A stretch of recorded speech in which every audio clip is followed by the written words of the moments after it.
매주 월요일 국내 정치 상황을 깊이 있게 분석해보고 통찰해보는 시간 갖고 있죠. 정치 인사이트 시간입니다. 정치 분석가이신 정치 컨설팅 그룹 민의 박성민 대표 함께 하겠습니다. 안녕하세요. 예, 안녕하세요. 예. 일단 어제 밤에 여야 사당이 이 패스트트랙에 올릴 선거제 개편안을 합의를 했는데 내용이 좀 복잡하더라고요. 그래서 내용을 좀 청취자분들도 쉽게 이해할 수 있도록 좀 설명을 좀 해주신다면요.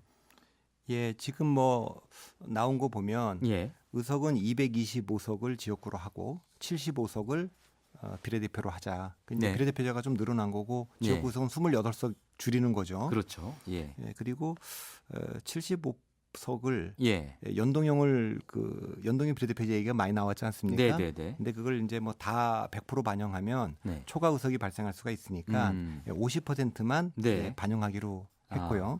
그다음에 이거를 또 이제 권역별로 예. 그래서 권역을 6개를 뭐 서울 하나, 네. 경기 인천, 네. 충청 강원, 예. 대구 경북, 부울경, 호남 이렇게 6개로 나눴습니다. 예. 예, 그리고 뭐 18세로 선거 예. 연령을 인하하고 예. 그다음에 지역구에 나가서 좀 아깝게 떨어진 분들을 네. 비례대표제로 구제할 수 있도록 석패율제라고 하죠. 각 당마다 2명씩. 예, 예. 그렇게는 됐는데 예. 이게 생각보다 이 배분 방식이나 이게 굉장히 어려워요. 어려워요. 구체적으로 예를 들면 어떻게 하겠다는 건 잘 모르겠어요. 그래서 이게 예. 저도 봤는데 예. 정당 지지율에 비해 지역 의석이 적은 권역의 비례대표 의석이 더 많이 배분되는 방식으로 의석 배분 산식을 했다. 이런 말은 너무 복잡한데, 어렵잖아요. 네. 이게 그러니까 예. 이게 그러니까 예를 들어서 그러면 정의당이 이제 연동형 비례대표제가 되면 의석수가 좀 변화할 걸로 보통 예상이 되니까요. 정의당이 10%를 득표했다라고 계산하면 어떻게 되는 겁니까? 정당 득표에서 10%를 득표했다. 어려운 질문을 하시는데, 그러니까 예. 원칙적으로 그 연동형 비례대표제의 취지는 예. 우리나라 의석이 300석이면 예. 지역구와 비례대표를 합쳐서 300석이면 예. 10% 획득한 정당은 30명을 주는 거예요. 이제 그게 이제 100% 연동형이죠. 예. 그 30석을 예. 주는 걸 그럼 완전히 비례성이 맞는 거 아닙니까? 예. 근데 그 정당이 예. 예를 들어서 지역구에서 정의당이 10석을 했다. 예. 그러면 나머지 20석을 비례대표제에서 두는 거예요. 아하. 이게 이제 100% 연동형이죠. 예. 근데 이제 지금 합의된 50% 연동형은 예. 20석을 줘야 되는 비례대표를 그 절반인 10명만 우선 배분한다는 거예요. 아. 예. 그리고 나머지는 이제 지금처럼 예. 그 정당 득표율에 따라 배분하자고 하는 거니까 예. 정의당은 그 20 플러스 알파가 되겠죠. 그렇군요. 문제는 우리가 지금 예. 그렇게 정의를 했는데 예. 여기서 이제 정의당이 지역구의 소선구제인데 지금 우리나라 지금 지역구 선거는 소선구제에서 10석이 된다는 걸 전제로 한 거 아닙니까? 그렇죠. 근데 그 지역구는 사실 그동안에도 정의당은 몇 명 없었죠. 그렇죠. 그러니까 이게 이제 어려워져서 그렇게 몇 명이 없으면 나머지를 어떻게 보면 비례대표로 다 가져가야 될 수가 있어요. 그렇습니다. 예. 반대로 민주당 같은 당이 예. 예를 들면 40%를 했다. 예. 그러면은 120석 아닙니까? 예. 120석을 얻어야 되는데 지역구에서 120석을 넘었다. 넘겨버렸다. 예. 그럼 원래 연동형 비례대표제에서는 그럼 이분들은 비례대표가 한 명도 없는 정당이 되는 거예요. 그렇죠. 예. 예. 그리고 예. 130석이 당선됐다. 예. 그러면 원래 120석이 돼야 되는데 130석이 되니까 예. 10석이 초과석이 되잖아요. 예. 그 당선된 사람들 취소할 수는 없으니까 이걸 초과석으로 주는 거예요. 원래는. 다른 정당도 늘려버린다는 거죠. 그러니까. 그러니까 초과석. 그러니까 120석을 가져가야 되는 민주당이 실제 지역구에서 130명이 당선됐으면 그건 인정한다. 인정한다. 비례대표로 뭐 주지는 않지만 더 당선된 걸 취소는 못하니까 이게 초과석 얘기가 계속 나왔기 때문에 그래서 초과의석 얘기가 나오는 그래서 이걸 연동형을 50%로 줄이자라고 얘기가 나온 거죠. 이제 그런 방식입니다. 근데 이거는 어쨌든 정의당이 주장을 계속해 왔고 정의당이 유리하고 나머지 정당들은 이게 전부 다 불리해요? 유리하지 않죠. 그러니까 그 거대 정당인 민주당과 자유한국당은 일단 의석이 줄고요. 그러니까 이런 문제에 대해서 또 처음에는 민주평화당이나 민주평화당도 이걸 찬성했지 않습니까? 그 연동형 찬성했을 때는 아마도 그 253석 지역구는 줄이지 않고 결국 조금 국민의 양해를 구해서 한 330석 정도로라도 30석이라도 그 비례대표를 좀 더 늘린다면 그러면 되지 않을까 이렇게 생각을 했었는데 그 국민 여론이 계속 안 좋고 의석을 늘리는 거를 뭐 좀 반대하고 또 뭐 좀 자유한국당은 심지어는 10% 줄이자고 얘기하는 거 아닙니까?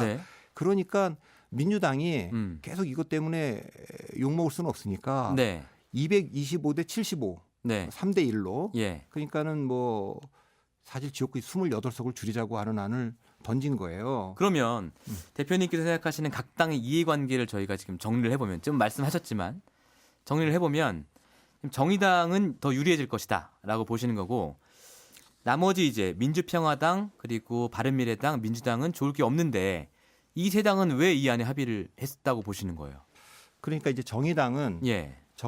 이제 일단 그 비례성을 얘기를 계속 하는 거니까 네. 정당 득표율에 따라서 비례대표 그 정당은 민주노동당일 때부터 지역구보다는 정당 득표가 많이 나왔죠. 그리고 이제 비례대표로 주로 됐던 정당이니까 지금보다 늘어날 거고 준연동형으로 해서 50%만 반영해도 지금보다 나으니까 동의한 거고 민주당은 이걸 자꾸만 안 하니까 반개혁적인 걸로 비치기도 하고 그다음에 야당이 적어도 이 정도는 들어줘야 나머지 지금 공수처법이나 검경수사권 같은 그 자기들 개혁법 이른바 개혁법안 성과를 지금까지 못 내왔는데 이걸 패스트트랙에 올린다고 하니까 이걸 그 같이 하자고 얘기는 했는데 실제로 당 내부로 들어가 보면 왜 우리가 정의당의 의석수를 늘려주기 위해서 우리 의석을 줄여야 되는 거야. 그리고 지역구 의석을 왜 우리가 28개를 줄이고 그럼 지역의 농촌 지역이 더 줄어들 텐데 이거 감당할 수 있겠어. 이런 얘기는 있지만 어차피 이 선거법은 패스트트랙을 타고 가더라도 또 타는 과정에서도 자유한국당이나 다른 정당이 반대해서 잘 안 될 수도 있다. 그러니까 우리가 총대 맬 일은 아니다. 그리고 심지어 그것 때문에 공수처법이나 검경수사권법이 잘 안 돼도 그거는 저 자기네 이해관계 때문에 나머지 개혁법안도 다 막았어 저 사람들이. 그러니까 이 총선을 심판해 줘야 됩니다. 이렇게 얘기할 수 있기 때문에 단기적으로는 어쨌든 지금 그 화살이 민주당으로 오던 거를 조금 자유한국당이나 다른 데 돌려놓은 거니까 민주당은 현재 그렇게 돼 있고요. 그런 민주당의 셈법은 그렇고 민주평화당은 아까도 말씀드렸지만 이렇게 될 줄 몰랐다. 의석수가 주는 걸 생각 안 했을 것 같아요. 그러니까는 그때도 뭐 정동영 그 대표도 그렇고 자꾸 말씀은 좀 의원수를 좀 늘리자 그런 거 아닙니까? 그렇게 그러니까 지역구는 그대로 지키고 몇 개를 늘리느냐. 이제 그래서 뭐 330석으로 가냐, 360석으로 가느냐 이랬을 것 같은데 갑자기 이게 지역구가 줄어들게 되고 실제로 이게 줄어들게 되면 농촌 지역도 줄어들게 되고 이러니까 지금 복잡해진 것 같아서 내부에서도 다른 목소리가 지금 나오기 시작한 것 같아요. 민주평화당 그렇고 바른미래당은요? 바른미래당도 역시 마찬가지죠. 그러니까 바른미래당은 좀 더 복잡한데 두 개 정당이 만난 거 아닙니까? 그렇죠. 근데 이게 당이 이제 근본적으로 정체성에 대한 문제도 좀 하나 있고 그러니까 그보다 더 복잡한 거예요. 지금은 문재인 대통령에 맞서서 민주당하고 싸워야 되고 문재인 대통령 싸워야 되는데 왜 민주당의 들러리선은 1대4 구도를 만들어주느냐 이런 이제 불만들도 있고요. 기본적으로 당내에는 이런 불신이 있는 것 같아요. 그러니까 국민의당 사람들은 끊임없이 그 바른정당에서 온 사람들을 기회만 생기면 자유한국당으로 돌아가려고 하는 거 아니냐 하는 의심이 있는 것 같고 국민의당 출신들은 그렇게 의심하고 있다. 또 반대로 바른정당 사람들은 저 사람들은 뭐 가능하면 민주당에 돌아가고 싶은 거 아니냐 이런 그 근본적인 불신들이 있기 때문에 이 문제를 좀 해결하는 게 좀 쉽지 않아 보입니다. 그러니까 선거제 개편안을 두고도 바른정당 출신들은 국민의당 출신들이 민주당 이중대를 서는데 동참하려고 한다 이렇게 의심한다는 거죠? 그러니까 지금은 어쨌든 야당이고 그래서 대통령의 그 인기가 떨어지고 그 뭐 지난 지방선거 이후에 이제 그 반문재인 바람이 그때부터 불기 시작하는데 우리가 그 민주당이나 문재인 대통령과 싸우지 않으니까 그 문재인 대통령과 민주당과 싸우기를 바라는 유권자들이 다 자유한국당으로 지금 가고 있지 않느냐 이런 불만이 있는 거죠. 자 그런데 제3당이라는 게 이제 그 바른미래당이 제일 어려운 거예요. 지금 입장이 워낙 정체성도 어렵고 위치도 그런데 어려운 이유는 그 북미 회담을 봐서도 알지만 트럼프 대통령이나 김정은 위원장이 대화를 하겠다고 할 때는 문재인 대통령의 그 공간과 역할이 있어요. 중재자로서 그 양쪽을 다 만나면서 얘기도 전달해주고 조정할 수 있는데 그 실제로 2016년에 국민의당이 그렇게 했습니다. 국민의당이 38석으로 제3당이 되지 않았습니까? 처음으로 다당제가 그러니까 그 다당제가 2016년에 되니까 민주당과 새누리당이 이제 그 정기국회 때 어쨌든 다당제를 인정하고 대화를 풀려 그러니까 국민의당이 중재를 해서 재날짜에 개헌을 하지 않았습니까? 그때는 중재 역할을 훌륭하게 했죠. 그런데 지금처럼 트럼프나 김정은 위원장이 이제 그 북미 회담이 하노이 회담이 결렬로 돌아가면 중재자라고 자처하는 문재인 대통령 입장이 난처해지듯이 바른미래당도 그런 거예요. 두 번째 어려움은 중재자는 자기 안이 있어야 됩니다. 자기의 안이 있어야 되는 거예요. 근데 지금 보니까 그 이제 공수처법안과 검경수사권 법안은 지금 그 내부에서 바른미래당 의원들 중에 반대하는 분들이 있는데 예. 그거를 그 찬성을 이끌어내려면 바른미래당이 주장하는 대로 결정이 지금 돼가고 있다. 지금 좀 전에 오신환 의원 그 인터뷰는 그런 거 아닙니까? 이제 그렇게 자기 안이 있어야 되는 거죠. 그리고 선거법안은 225에 75, 100% 연동형은 이제 뭐 정의당이 주장했고 50%로 줄여서 준연동형으로 하자는 거는 민주당이 주장한 거고 그러니까 바른미래당 안이 없는 거예요. 그렇게 보시는 거예요. 그러니까 이제 쫓아가다 보니까 좀 더 어려움이 있어 보입니다. 자, 저희가 각 당의 셈법, 선거제 개편안을 둘러싼 셈법까지 지켜봤는데 그 말씀 들으니까 이게 자연스럽게 그러면 각 당에서 이게 당론으로 추진이 돼서 정말로 패스트트랙에 태울 수 있을 거냐 혹은 끝까지 법안 개정이 될 거냐 이런 의문이 좀 드는데요. 잘 안 될 거라고 보세요, 그러면? 저는 쉽지 않을 거라고 봅니다. 그러니까 왜냐하면 이것이 일단 모든 법안이 분리해서 갈 수는 없고요.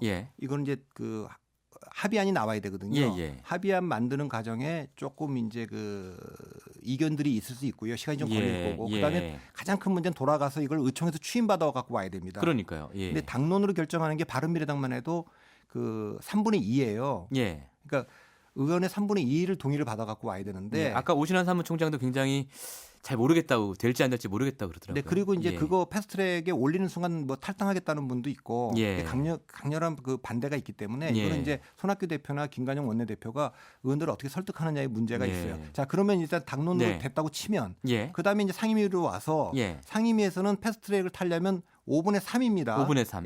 그러니까 이게 자유한국당을 빼고 대부분의 의원들이 다 찬성을 해야 되는데 자유한국당이 이걸 그냥 안 맞고 가만히 둘지 뭐 극단적으로 보면 뭐 물리력으로 상임위를 봉쇄할 수도 있는 거고 그러니까 그렇기 때문에 이게 잘 모르겠고요. 정개특위 같은 경우는 18명인데 그러니까 11명이 되면 됩니다. 11명이 5분의 3이 되려면 11명이 돼야 되는데 5분의, 그렇죠. 민주당 8명, 바른미래당 2명, 정의당 1명, 민주평화당 1명이기 때문에 일단 12명은 됩니다. 바른미래당까지 찬성할 경우에. 그러니까 이제 그거는 이제 자유한국당이 물리력을 동원해서 막지 않는다는 걸 전제하는 거지만 그럴 수도 있고요.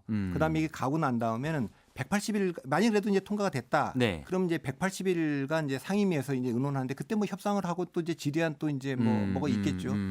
그다음에 이제 그게 되고 나면 이제 법사위 90일은 그냥 지금 아마 다 소진할 것 같아요. 이건 자유한국당이 법사위원장이니까 시간 다 끌고.